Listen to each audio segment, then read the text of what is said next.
Hey guys, welcome back to another episode. We're going to change direction a little bit here. We're going to take an episode off of the arcade stuff, as I've got a bunch of little stuff I've been kind of waiting to do around the house as far as consoles and stuff go. So recently I picked up a Super SD System 3 for the PC Engine, and we're going to jump into that towards the end of this video. We're actually going to do kind of a review of it and kind of show you what it does and what it's capable of. Beyond that, what we're going to do is the controller that came with the PC Engine. I had a Duo and I sold that off to get this. It came with the Hori Shuttle, I think it's called, the Hori Shuttle Pad or Shuttle Command or whatever it is. And it's a good controller, but button 2, it seems kind of like sporadic.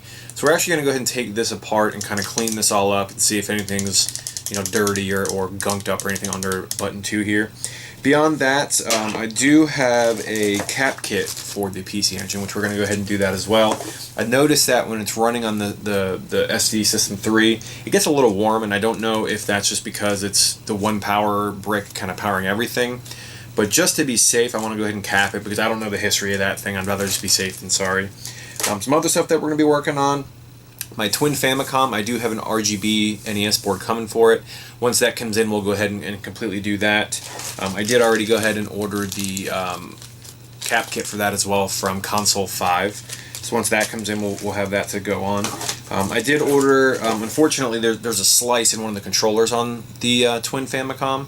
So what I'm going to have to do eventually is swap that out. I thought that using a regular Famicom controller cord would be the same.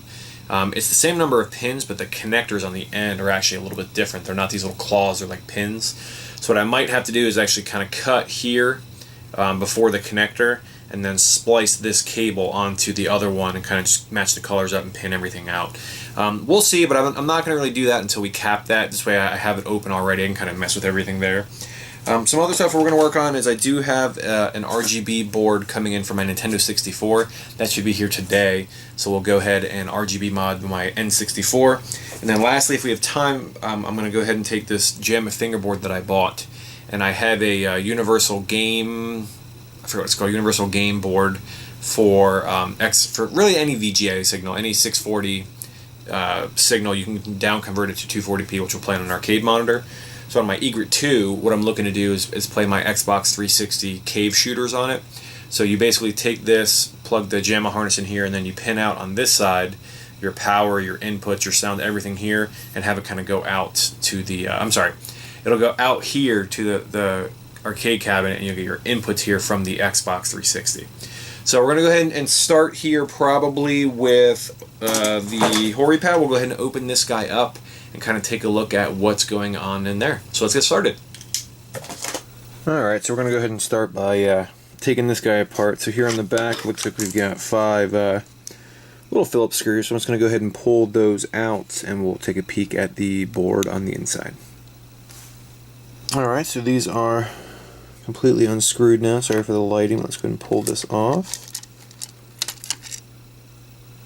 So there we see the board. I'm just going to move this guy over here for now to keep the screws all together.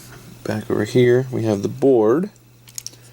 So what I want to look at is actually on this side. Make sure that all this stuff is clean and there's no junk or anything underneath this, but I'm going to actually pull this rubber actuator off and see if there's anything underneath there, if there's any wear or anything under the pads. Alright, so it doesn't actually look that bad. It's a little bit dirty, so I'm going to go ahead and clean it up with some rubbing alcohol. This is the run button. We're going to go ahead and just clean these up here. They're a little dingy, but we'll clean them up and put everything back together, and hopefully just this little bit of cleaning. There's a little bit of dirt here too, and just this cleaning will make it perform a little bit better. Alright, so we got it all cleaned up, and as you can see, it didn't look to be that dirty, but after kind of going over, you can see all the crap that was in there. So we went ahead and cleaned that up, putting this back together, and then we'll give it a test. Alright, so we've got the PC Engine running here. We're going to test to see if what I did anything.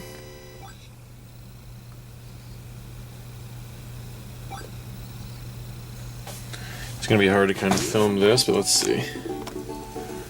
Try to put something here that'll help. Probably should have thought about this a little more before we started filming, but let's see. I know it's a terrible angle, we're really just here to...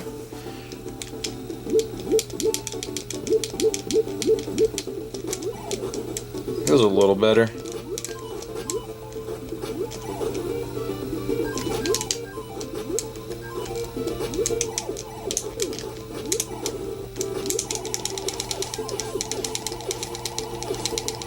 Just mashing the B button. Seems to be a little bit better.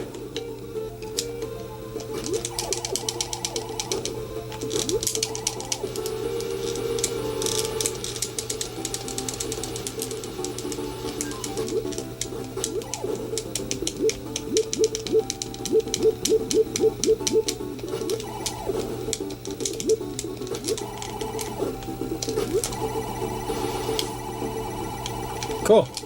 Well, looks like it's fixed, so we will go ahead and move on to the next thing.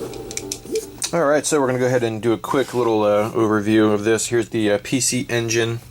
You can see it's kind of running right here. We'll get to the menu in a sec, but here's the actual console itself, and I'm going to pull this here. This is the actual SD System 3 that kind of clips on the back. It's got a little light there to let you know when it's loading. The little micro SD card fits there, but it just fits on the back port of the PC Engine. And then it shares a power cord, and then I have an RGB cable going out of the back over here to the input, the RGB input of the FrameMeister, which then goes up here to my monitor. So what this actually allows you to do is you can pick between the Hue cards and the CD-ROMs. So you can load last game, or you can go down here, for example, we're on top on Hue cards, so we'll hit Hue cards. And then you can pick Japanese, SGX, translator to USA. So we'll do USA. And then here is where you can kind of scroll through to the games. So we'll start up some Splatterhouse here. It'll load the actual game. And then it kind of starts up. So that's it for the Hue cards. Pretty straightforward.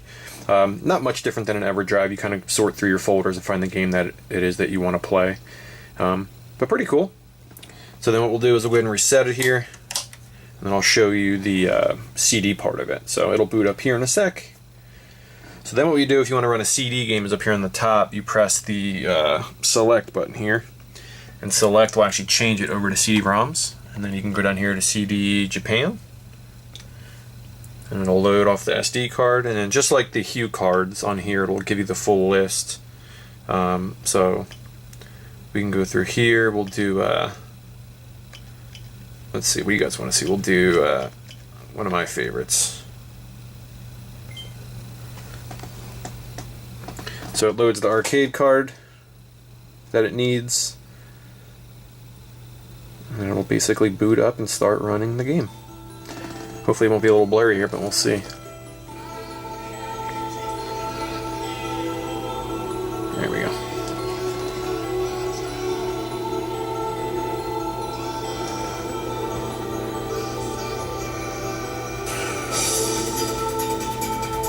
So yeah, pretty straightforward. It runs the full library of CD as well as Hue card games. Oh, hopefully it'll focus here in a sec. There we go.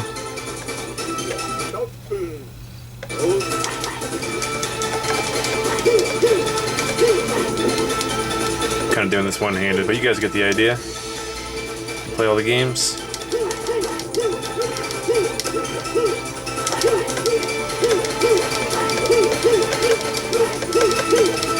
That's pretty much it.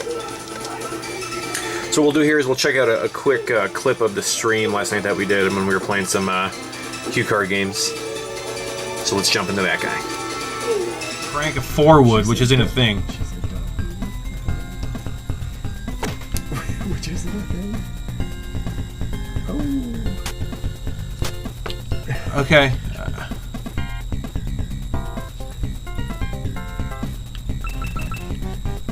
43 yards with 6M wind. I'm gonna crank a P, and we're gonna do like 70%.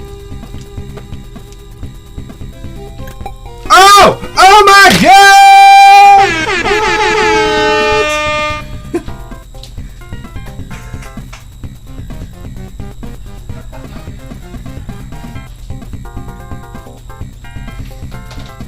No big deal, guys. was wondering if you're coming back. Is that it? Like, can't get I think we're done, dude. I don't think we're going to do any better. All right, so sadly the RGB amp did not show up for the N64, and it looks like the PC engine's working pretty good, so we'll hold off on the cap kit till next time. Once the RGB kit shows up for the N64, we're actually going to be doing that as well as the NES RGB kit on the Twin Famicom.